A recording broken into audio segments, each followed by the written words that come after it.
There can be little doubt that cranial motion is a fact, although the degree of motion potential in the sutures is small, approximately 250 microns, around 1/100th of an inch at the parietal suture.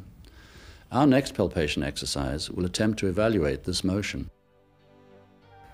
The cranial methods described here should not be applied to anyone who has had a recent cerebrovascular accident or stroke within the last 6 months, or who has received trauma to the head which has resulted in internal bleeding. Remember that pressures used never cause pain and should not exceed the degree of pressure which you could easily apply to your own open eye without causing distress or discomfort.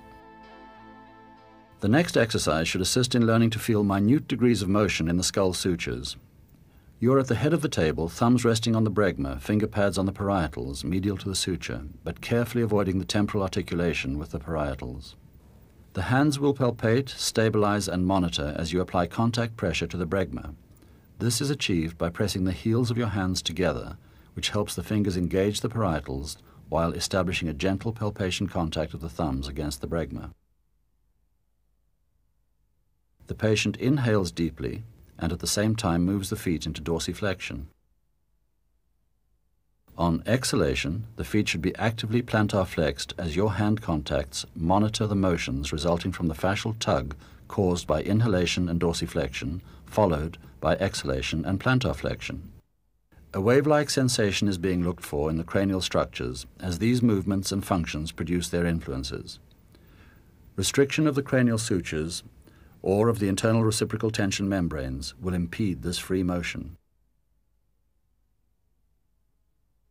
Additional fascial maneuvers which amplify the effects on the cranium can include clenching of fists on inhalation, tightening of abdominal muscles, using one foot only or alternating foot involvement in the process, introducing sucking, of a thumb for example, coincidental with inhalation.